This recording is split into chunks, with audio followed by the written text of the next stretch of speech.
Now look, I want to start by telling you something that Hollywood has been getting catastrophically wrong for decades, and it bugs me, it really does, because it is such a beautiful subject and they keep wrapping it in this absurd costume of optimism that has no business being there.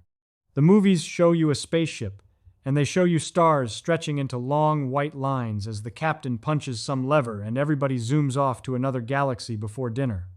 And the audience walks out thinking, well, we just have not figured out the engineering yet. Some smart kid in a garage is going to crack that problem, and then we will be out there visiting alien civilizations and collecting cosmic passport stamps. That is the picture people have. And I am sorry, I genuinely am, but that picture is not even in the same neighborhood as reality. The speed of light is not a speed limit the way a highway has a speed limit, where some bureaucrat decided on a number and posted a sign, and if you are daring enough, you press the accelerator and blow past it. That is not what is happening here at all. What is happening is something far more severe and far more beautiful in its severity. And once you see it for what it actually is, the romantic fantasy does not just become less appealing, it becomes almost embarrassing. So let me give you a picture. Imagine you are standing in a vast pool of liquid lead. Now at rest, at a gentle walking pace, the stuff flows around you, it gives way, it behaves. You can move through it with some effort. That is fine. That is life at low velocities. The resistance is there but manageable. Now you decide to run. And here is the terrible thing about this particular pool. The faster you try to push your legs, the more that liquid does not simply resist you, it begins to solidify around you. Not uniformly, not gradually in a nice linear way, but exponentially. The harder you push, the heavier and more rigid everything around you becomes, your own body included, until you are not running through a pool anymore. You are encased in an environment that has physically crystallized in direct proportion to your own ambition. And the cruel mathematical joke is that no matter how much strength you pour into the effort, the freezing always stays one step ahead. You can never outrun the solidification because the solidification is powered by you. That is special relativity. That pool is spacetime itself, and the freezing is your own energy being turned against you. Here is the cold arithmetic of it, and I want you to sit with this for a moment because it is one of the most merciless pieces of mathematics I know of. When you have a spaceship, a real one, made of matter, and you want to accelerate it, you need energy. That is straightforward. That is just Newton being polite. But the moment you start approaching a significant fraction of the speed of light, something deeply strange and deeply unfair starts to happen. The energy you pour into that ship does not simply make it go faster in a clean, proportional way. It adds to the ship. It physically adds to the relativistic mass of everything on board. The energy itself becomes mass, because mass and energy are not two separate things wearing different hats. They are the same fundamental quantity in different configurations, and that equivalence is not a theory, it is a measured, confirmed, tested, physical fact. So you accelerate and you add energy, and that energy becomes additional mass, and now you have more mass to accelerate, so you need more energy, and that energy becomes more mass. And around it goes in a spiral that trends in one direction only, toward infinity. To reach the speed of light, you would need infinite energy. Not a very large amount, not an amount that some future civilization with excellent technology could manage. Infinite, literally, without bound. You would need to consume every photon, every particle, every quantum of energy in the observable universe, and it would still not be sufficient, because infinity is not a large number, it is a category, and the universe is not infinite in its energy content. This means the speed of light is not a barrier you approach and break through with enough thrust. It is an asymptote. You can spend every joule of energy that has ever existed or will exist, and you get closer, you get fractionally, tantalizingly closer, but the geometry of spacetime ensures you never cross that line, never. The word never here is load-bearing. It is not pessimism, it is not a limitation of imagination, it is the structure of the equations refusing to bend. Now let me tell you something that bothers people even more than the mass problem, something that cuts deeper, and it has to do with what the speed of light actually is, underneath all the physics vocabulary. Light speed is the speed of causality.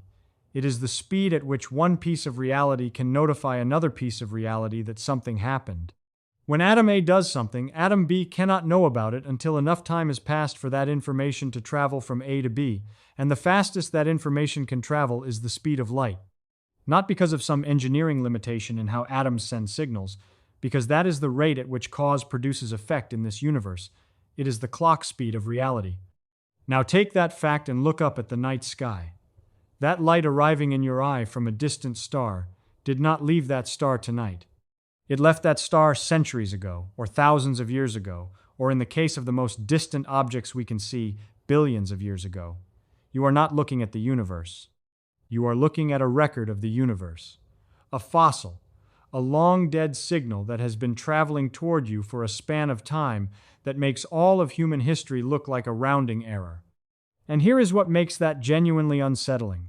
Those stars, those galaxies, those brilliant points of ancient light, we cannot reach them, not because of lack of propulsion, because of causality. Because the speed of reality itself ensures that by the time any signal or any ship could arrive at one of those distant systems, the destination would be so fantastically changed from what you saw when you aimed at it that the thing you were traveling toward no longer exists in any meaningful sense. The universe is not a place you can visit. It is a museum, and every exhibit is from a civilization of light that ended long before you were born, preserved behind glass you can look through but never touch. The universe we observe is therefore not a neighborhood. It is a graveyard with spectacular lighting. But there is a third dimension to this confinement, and for my money, it is the strangest and the loneliest, and it has nothing to do with energy or causality. It has to do with time itself. Einstein showed us, and every precision experiment since has confirmed, that time is not a rigid background clock ticking uniformly for everyone in the cosmos.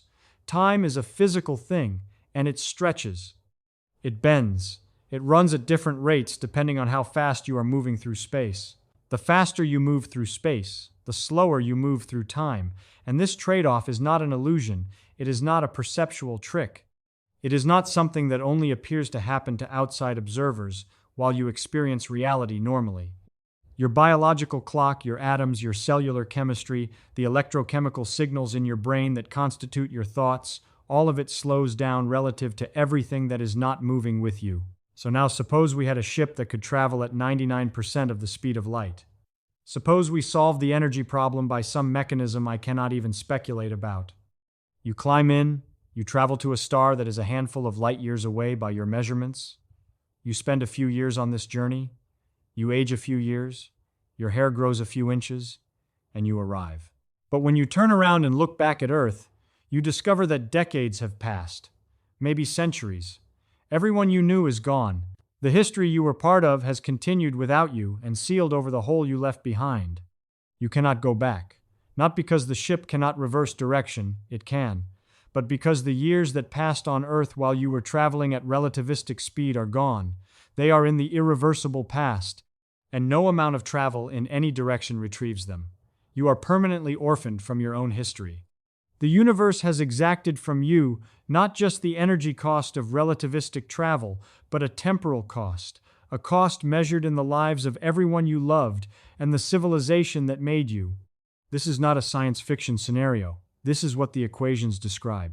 This is what experiments with atomic clocks on airplanes and satellites have confirmed at small scales. The physics is not ambiguous. Time dilation is not a metaphor. It is a measurement.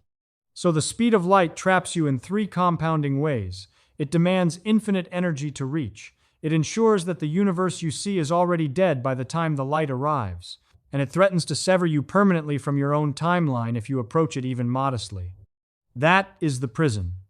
3 walls and the floor and the ceiling, all made of the same unyielding material, which is the geometry of space-time itself. Now, I want to be careful here, because I do not want you to walk away from this feeling defeated. I want you to walk away from this feeling something much more interesting than that.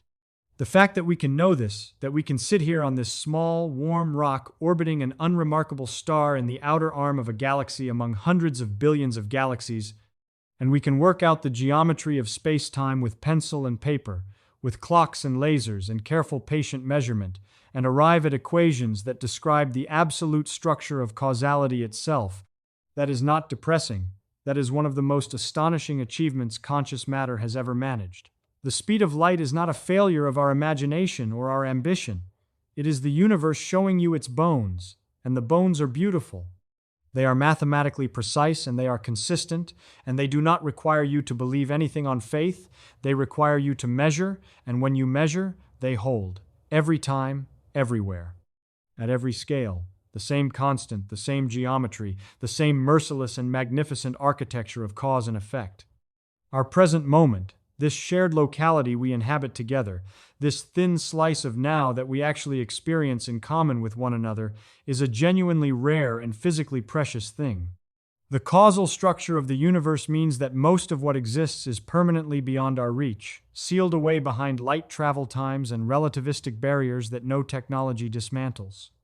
What we have here, this connected present, this ability to exchange information in real time with the people around us, is the universe handing you something it does not give away cheaply. The mathematics of special relativity is not a cage built to frustrate you. It is the most honest description of what reality actually is that human beings have ever produced. And I find that, in the end, far more thrilling than any warp drive.